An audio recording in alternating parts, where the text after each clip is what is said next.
Kento sat in Suguru's living room with him and Satoru. They just finished having dinner together. They got together at least once a week, and Suguru had just finished telling them about his date with Saelah, which had started out as her wanting to get something custom made. "Since we've all taken her out, I think it's time we start asking to court her," Satoru said. Kento agreed. It seemed like she'd enjoyed spending time with each of them, and it only seemed right to make their intentions known now before they got too deep into it. "Would it not be simpler to court her as a pack?" Suguru asked. The three of them had been a pack in the eyes of their family and other friends since high school. Usually, when a pack courted an Omega, it consisted of one Alpha, a Beta, and another Omega. Sure, they could court her as one, but... "We could, but it might give her the impression we each want to be her Alpha," Kento pointed out. "But we do," Satoru replied. "You know what I meant," Kento responded. "Would that be an issue?" Suguru started. "We've done this twice before, and it went the same way. Then it didn't end well for Satoru. Maybe we need to try something different." Kento thought about it. He wasn't necessarily against it, but Alphas were protective and possessive of their Omegas, Prime Alphas even more so, and with each of them being Primes, he wasn't sure how that would go. Though he'd never had an issue with courting the same Omega with the two other men in the past, then they knew only one would be chosen. Suguru was suggesting her not having to choose. "Quads are becoming more common, but I've never heard of one with more than one Alpha, let alone four," Satoru stated. Kento furrowed his brow and Suguru shifted towards Satoru. "Are you saying Sailah's an Alpha?" Kento asked. "I don't think she is," Suguru replied. "She is," Satoru responded. "Are you sure?" Suguru inquired. "She told me herself and I saw her canines," Satoru informed with a shrug, and Kento watched skepticism settle on Suguru's face. "Why do you look so skeptical?" he asked. "I gave her an Alpha command by accident when we were making her bookshelf, and she followed it. That's not unusual for us. I've done that occasionally too," Satoru pointed out. "She didn't try to resist the way other Alphas would have, though," Suguru said. "Most Alphas, when given a command by a Prime Alpha, would instinctively attempt to fight it, not wanting to submit to another Alpha regardless of their status." Satoru shrugged, getting them back on topic. "You really think we could potentially share a mate without someone getting possessive or territorial?" "We've done it each time we've courted the same person with no issues," Suguru reminded. "Yes, but in those instances, we knew they would choose one," Kento pointed out. "Saelah and I kissed when I walked her home after our date," Suguru told them. He hadn't given them that bit of information when recounting his impromptu date with Saelah, but they weren't the types to kiss and tell. "How soft were her lips?" "As soft as they look," Satoru asked, and Kento silently wondered the same thing. Curiosity must have been painted on his face because Suguru pointed between them. If we were going to have an issue sharing, that should have sparked something other than the clear curiosity on both your faces and the scent of it rolling off you. Well, he had them there. Neither Kento nor Satoru smelt of anything other than curiosity. There were no undertones of jealousy or possessiveness, just the need to know if her lips were as soft as he'd imagined them to be. "So we're doing this?" Satoru asked. "If she's agreeable," Kento replied, because when it came down to it, the choice ultimately belonged to Saelah. "If she does accept the three of us courting her but still wants to choose," Satoru inquired. "Then we respect her decision," Suguru answered. "When do we ask her?" he then asked. "We're having dinner together tomorrow evening at my house," Kento replied. "We can do it afterward." "Let's do it at my shop. It's closer to her apartment and she can leave and get there quickly if she feels overwhelmed." Kento and Satoru nodded in agreement. That sounded like the best plan. If they did it at Kento, she'd have to take the train or a taxi afterward, and it wasn't a good idea to do it at her apartment. It was best not to intrude on her space and have that memory associated there if the conversation turns unpleasant for some reason.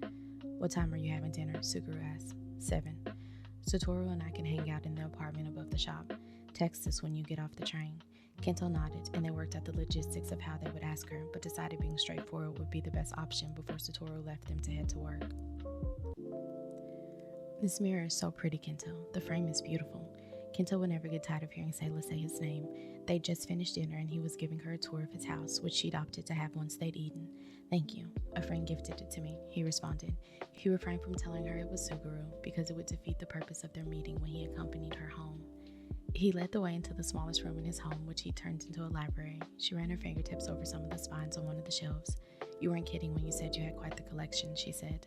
The room housed 6 floor-to-ceiling bookshelves, an overstuffed armchair in the corner with a side table, and a small bar along the free wall beside the door. There were other small bookshelves in his living room and bedroom, the latter of which he would not be showing her. "I tend to buy a book almost every time I pass a bookstore," he told her honestly. She turned to him with a smile. "There's nothing wrong with that. If I had the space, I'd probably do the same. I enjoy having physical books, but will settle for digital ones." She looked through several of his titles before they continued the tour. When they were done, they returned to the kitchen and she cut them slices of the small lemon cake she'd brought for dessert. Kento made them cups of tea and they went into his back garden to sit under the stars. "This is delicious, pretty," he complimented after the first bite of cake. He wasn't normally one to indulge in sweets, but it was the perfect mix of sweet and tart. It was moist and decadent. "I'm glad you like it," she replied with a smile. "Do you bake often?" he asked. "Every weekend. It's nice to end the week with sweets. If I make cookies or brownies, I always make way too many, and then he takes them to work. I think his coworkers look forward to the start of the week. I'm sure they enjoy whatever he takes if it tastes half as good as this." They continued to enjoy their dessert. The breeze that blew now and then made the night air pleasant. Once they finished, they headed back inside, and Kento took care of the dishes, declining Saelah's offer to help. Instead, she kept him company and asked how he would feel about seeing a film for their next date. There was one being released soon that she wanted to see, and Kento agreed. He didn't care what they did as long as he spent more time with her. They were at the door swapping their slippers for their shoes half an hour later. "You really don't have to accompany me home," she told him. "I want to. I want to make sure you get home safely." Not to mention seeing her home was essential for their plan, but even if it wasn't, he still would have. While he hadn't gone to pick her up since the sun was still up when she arrived, he'd met her at the station. "Well, I'm not going to turn down a handsome escort," she replied with a playful smile. Kento's alpha rumbled at the compliment. "And I'm not going to miss the chance to escort such a gorgeous woman." Her smile turned almost shy, the way it tended to whenever he complimented her. The two exited the front door and headed towards the train station. Saelah looped her arm through Kento's as they stepped off the train. They ascended the stairs to the street and headed towards her apartment. She hadn't needed him to escort her all the way home, but he was a gentleman through and through, and she enjoyed his company and wouldn't turn down being in it a bit longer. They walked in comfortable silence, and she took in his scent, enjoying it each time they were out together. Missed it when she wasn't around him, but his wasn't the only one she missed when she'd been without it. And during those times she felt guilty because she'd never been in a situation to be pursued by 3 men, and while she liked it, enjoyed spending time with each of them, it felt as if she was leading them on. They were coming up to Suguru's shop, which would be closed at this time of night, but the door opened and Suguru and Satoru walked out. She froze where she was, pulling Kento to a stop as well. Both men turned in their direction. She expected to see something like betrayal or anger in their eyes, but it wasn't what she saw. Thinking about it, she'd only been on one date with them, and while she was interested in them and knew they weren't her, maybe that wasn't enough for them to have any sort of opinion on who she hung out with. The guilt she typically felt settled deep in her stomach as Kento began walking and led her over to the other 2 men. Saelah looked between the 3 of them. "Will you join us inside for a talk?" Kento asked, voice gentle as if he knew any different and she would make a run for it. And she might have, if her limbs didn't feel like they were stuck in place, were on autopilot. All she could do was nod. She followed Suguru into the workroom after he locked the door. The other 2 men trailed behind her. Saelah was grateful they didn't go upstairs because if she needed to make a quick getaway, it would be easier. There were 4 chairs in the room when there were usually only 2, and she took a seat in the one closest to the door. When the other chairs were occupied, her first instinct was to explain, but she realized she never spoke about them to the other, and instead decided to take a different approach. "What's going on?" she inquired. "In case you haven't figured it out," Satoru started, "we know each other. We've been friends since high school." At his words, things that she'd learned about them in the past should have made it obvious that they knew one another, but who would have thought the world was such a small place? She was pointing it out before she could stop herself. "Your friend who works in finance," she directed at Satoru as she pointed at Kento. "Your friend who gifted you the mirror," to Kento as she pointed at Suguru. "Your friend who was in drama club," she said to Suguru while pointing to Satoru. "Should I be offended that you think I'm dramatic, little alpha?" Satoru asked. "Are you not?" Kento countered. "And you were in drama club," Suguru reminded. That caused Satoru to point between the 2 of them and defend himself, but Saelah didn't pay attention to what was said as her mind raced, realizing that these were the 2 men that Satoru told her he was close to, and hurt settled in her stomach as something occurred to her. "Was this some sort of game to the 3 of you?" she asked, interrupting whatever Satoru was still saying, and 3 sets of eyes came back to her. "Absolutely not," Kento said. "Never," Suguru replied. "Of course not," Satoru responded. Their scents filled the room, the 3 of them pumping out calming pheromones, and she noticed their scents blended well together, specifically Suguru's patchouli, Kento's tree sap, and Satoru's cedar wood. They molded and surrounded her, causing her body to relax a little. "It happened by chance," Kento started, "our meeting you. Then we happened to be together one day and Satoru was drawing a picture of you," Suguru added. "We decided we were fine with each of us asking to court you," Satoru said. "Court me?" she asked, wanting to make sure she had heard him correctly. "Yes, court you. The situation has happened to us twice before," Kento answered, "but we want to do it differently from the past," Suguru said. "We want to court you as a pack," Satoru stated. Saelah heard what they said, but she wasn't sure if they truly understood what they were asking her. "Alphas don't usually court other alphas," she pointed out. "And that doesn't matter to us. We still want to," Suguru replied. "And when you say as a pack, you mean," she trailed off, "as a pack with the endgame of becoming a quad. If you're interested in that," Kento responded.